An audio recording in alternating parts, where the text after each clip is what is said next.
કોઈ 25-50 હજાર રૂપિયાની માગણી કરવા વાળા નાખેડું પણ હમણાં આવ્યા છે। ખેડૂતોની જે આંખો હતી પાક વીમા યોજના, એ આંખો ફોડી અને ચશ્માનું દાન કરવા અત્યારે નીકળ્યા છે સહાયને। તું વિસાવદરમાં ખેડૂતનો દીકરો કેવી રીતે થયો ભાઈ? તારા બાપાને ખેતર છે? જૂનાગઢમાં કોંગ્રેસ નેતાઓએ આમ આદમી પાર્ટીના નેતાઓને આડે હાથ લીધા છે। કોંગ્રેસ કિસાન સેલના ચેરમેન પાલ આંબલિયા એ લાલ ઘૂમ થયા છે।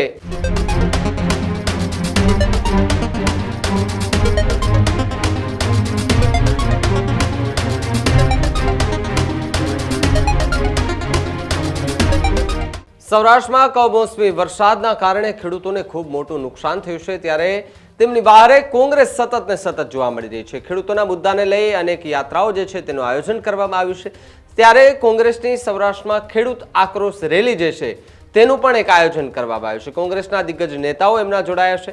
જૂનાગઢમાં કોંગ્રેસ નેતાઓએ આમ આદમી પાર્ટીના નેતાઓને આડે હાથ લીધા છે। કોંગ્રેસ કિસાન સેલના ચેરમેન પાલ આંબલિયા એ લાલ ઘૂમ થયા છે। સાથે જ કેશોદમાં પાલ આંબલિયાએ ગોપાલ ઇટાલિયાને આડે હાથ લેતા જોવા મળ્યા છે।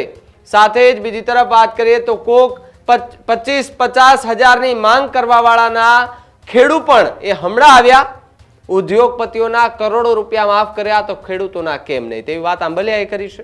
આ સરકારે પાક વીમા યોજના બંધ કરી ખેડૂતોની હાલત કફોડી કરી દીધી છે, તેવી વાત આંબલિયાએ કરી। ઘેડની ચિંતા કરી એકના ખેડૂ આગેવાને કેશોદમાં યાત્રા કરી। ભાઈ હું ચોયણી પહેરું તો એ મારા બાપ દાદાનો પહેરવેશ છે, તેવી વાત આંબલિયાએ કરી। મારા બાપા મારી પાછળ એક ખેતર મૂકીને ગયા હોવાની વાત આંબલિયાએ કરી છે, પણ ભાઈ તું કેમ વિસાવદરમાં ખેડૂતનો દીકરો થયો, તેવી વાત ગોપાલ ઇટાલિયાને એ કટાક્ષ સાથે કહી છે। તે ખેતરમાં ખેતી કરી છે, તમે બધા તો ના ખેડૂત છો, તેવી વાત કરી છે। બોટાદમાં આના ખેડૂએ પોલીસના એ ભાઠા ખવડાવ્યા છે ખેડૂતોને। આ પ્રકારના નિવેદનો જે છે તે અત્યારે ખૂબ વાયરલ થઈ રહ્યા છે, અને એમાંય પાલ આંબલિયા કે જેમનું આ નિવેદન કેશોદથી સામે આવ્યું છે, જેમાં આમ આદમી પાર્ટીના અને વિસાવદરના ધારાસભ્ય ગોપાલ ઇટાલિયાને આડે હાથ લેતા જોવા મળ્યા છે। કારણ કે પ્રવીણ રામ સહિતના લોકોએ ઘેડની અંદર યાત્રા કરી હતી, ઠેઠ જગ્યાએ ખેડૂતો સાથે સંવાદ કર્યા હતા। સાથે જ બોટાદની અંદર જે કડદાકાંડ થયું હતું તેની અંદર ખેડૂતો અને પોલીસ વચ્ચેને જે ઝપાઝપી થઈ હતી, આમ આદમી પાર્ટીના નેતાઓને જેલ જવું પડ્યું હતું, કેટલાય લોકોને જેલમાં રાખવામાં આવ્યા છે। આ મુદ્દો પણ કેશોદ ખાતેથી પાલ આંબલિયાએ યાદ કરાવ્યો છે।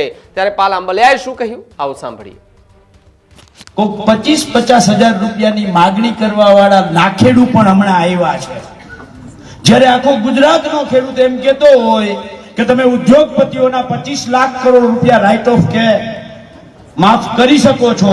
રાઇટ ઓફ નો અર્થ તમને કહી દઉં, કટકે કટકે ભૂલી જવાના। ઓલો નતો જોક્સ આવ્યો કે 10,000 તાકે હપ્તે હપ્તે ભૂલી જાજે, એમ આ સરકારે ઉદ્યોગપતિઓના દેવા કટકે કટકે ભૂલી જવાય એને રાઇટ ઓફ કહેવાય। 16 લાખ કરોડ રૂપિયા માફ કર્યા અને 8,75,000 કરોડ રૂપિયા રાઇટ ઓફ કર્યા, એટલે કટકે કટકે ભૂલી જાવ। 25 લાખ કરોડ રૂપિયા 25 ઉદ્યોગપતિઓના માફ કર્યા છે। તો મારો ગુજરાતનો ખેડૂત જે સપનું જોતો તો 2022માં, કારણ કે દેશના વડાપ્રધાન અગાઉના ઇતિહાસમાં ક્યારેય ખોટું નથી બોલ્યા। દેશના વડાપ્રધાને એમ કહ્યું કે 2022માં ખેડૂતોની આવક ડબલ કરશું, ને મારો ખેડૂત ડબલ આવકની રાહ જોતો તો થયું હું તાકે માંડવી 2013-14માં જે 1200-1300 રૂપિયા હતી 1000 આવી ગઈ, અને ખાતર 3 ગણું વધ્યું, બિયારણ 3 ગણું વધ્યું, દવા 3 ગણી વધી, ખેત ઓજારો 3 ગણા વધ્યા, મજૂરી ડીઝલ બધું 3 ગણું વધ્યું, પણ ખેડૂતની ખાતર જે ખેત પેદાશ છે ઉપરથી નીચે આવી। આવક ડબલ કરવાનું સપનું દેખાડ્યું હતું, થયું હું તાક અડધી થઈ ગઈ। આટલું જ નહીં, પાક વીમો આપણો સૌથી મોટો આધાર હતો। જ્યારે કુદરતી આપત્તિઓ આવે ને ત્યારે આપણે સરકાર સામે લાચાર થઈને ઊભું ના પડે, સરકાર સામે મીટ માંડીને જોવું ન પડે। આપણા ખેતરમાં ક્રોપ કટિંગ થાય અને પાક વીમા આપણને આવતો 150% સુધી. વર્ષ યાદ કરો 1987-88 નું. આજ જુનાગઢના આજ કેશોદમાં 152% પાક વીમો ત્યારે થયેલો છે. એ પાક વીમા યોજના નરેન્દ્રભાઈ સત્તામાં જેવા આવ્યા અને એને હમણાં પુંજાભાઈએ વિડીયો સંભળાવ્યો, એવા વિડીયો ને વાતું કર્યું અને થયું હું કે 150% ખેડૂતને નુકસાન ગયું હોય તો 1% પાક વીમો ના આવે. અને આ એનું પાપ પકડાઈ ગયું એટલે કર્યું હું કે અહીંયા ગુમણું થાય. બાપા તમને પૂછવા માંગુ છું, અહીંયા ગુમણું થાય તો ગુમડાનો ઈલાજ કરાય કે હાથ કાપી નખાય? ગુમડાનો ઈલાજ કરાય ને. તો આણે શું કર્યું, પાક વીમામાં ભ્રષ્ટાચાર પકડાણો એટલે એને કહ્યું પાક વીમા યોજના બંધ કરી દીધું, હાથ જ કાપી નાખ્યો. એટલે આ સરકારે ખેડૂતોની જે આંખો હતી પાક વીમા યોજના, એ આંખો ફોડી અને ચશ્માનું દાન કરવા અત્યારે નીકળ્યા છે સહાયને.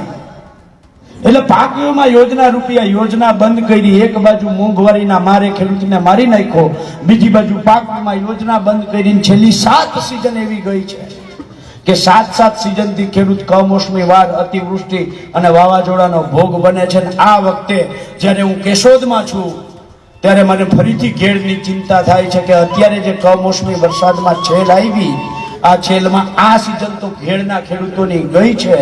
હારે હારે આવતી શિયાળુ સિઝન પણ નહીં થાય, ત્યાં ચણા નહીં વવાય, કારણ કે અત્યારે ઘેડમાં પાણી પાછા ભરાઈ ગયા છે. આ ઘેડની લડાઈ છેલ્લા 25 વર્ષથી આ પ્રશ્ન હતો ઘેડનો. એમાં મંચસ્થ તમામ આગેવાનો અને આપણે સૌ સાથે મળીને લડ્યા અને આ સરકારને ગોઠણ ભેર કરી અને 1500 કરોડ રૂપિયા મંજૂર કરાવ્યા.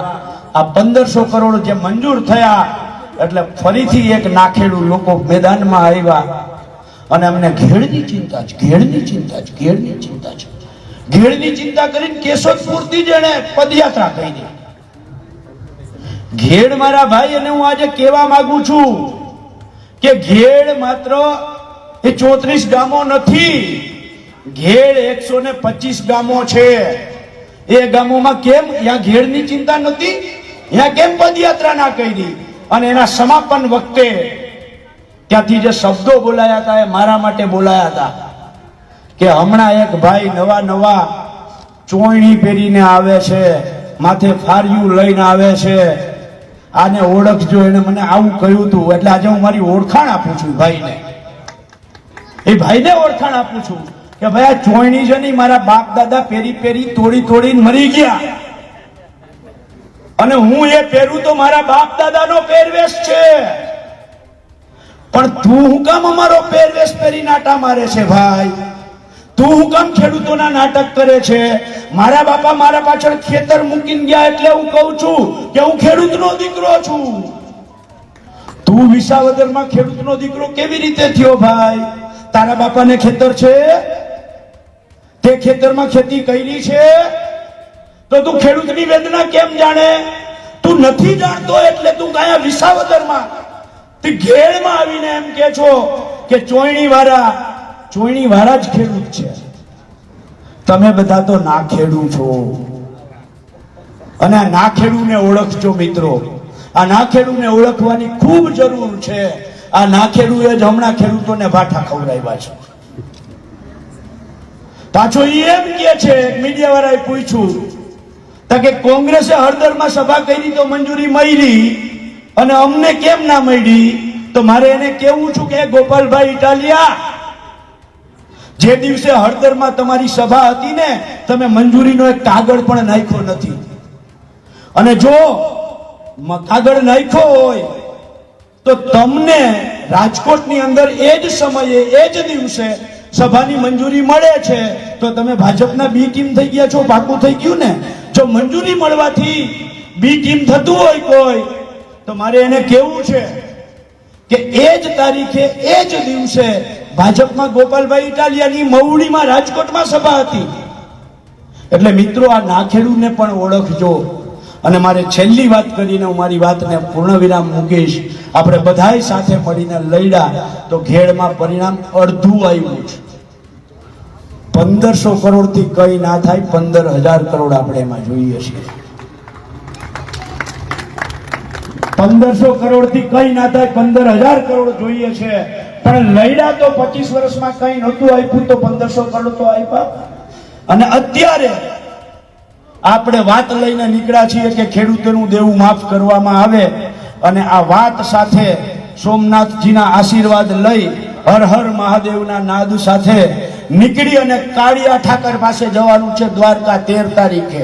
13 તારીખે બપોરે 2 વાગે દ્વારકા પહોંચીએ ત્યારે હું આપ સૌને આહવાન કરું છું, હાકલ કરું છું, આમંત્રણ આપું છું કે 13 તારીખે કાળિયા ઠાકરના દર્શન કરી જાવ. અને આપણી જે માંગ છે, ખેડૂતોની જે માંગ છે કે ખેડૂતોનું દેવું સંપૂર્ણ માફ કરવામાં આવે, પાક વીમા યોજના ફરીથી ચાલુ કરવામાં આવે, જમીન માપણી સંપૂર્ણપણે રદ કરવામાં આવે, ટેકાના ભાવે ખરીદીના સંપૂર્ણ નાટકો બંધ કરી અને જેવી રીતે કર્ણાટક અને તેલંગાણા સરકાર 1,35,000 ખેડૂતોના ખાતામાં નાખે છે, એવી રીતે ખેડૂતોના ખાતામાં ડાયરેક્ટ નાખવામાં આવે. આવી 8 માંગો સાથે આપણે દ્વારકા જઈએ છીએ. અને હું તમને બધાઈને આમંત્રણ આપું છું કે દ્વારકાધીશના દર્શન માટે આપ પધારો અને અમારા યજમાન પદે આપ મહેમાન થાવ. તો છેલ્લો સવાલ આપને છે, આપ આવશો ને? હાથ ઊંચો કરીને ગયો, આપ આવશો ને?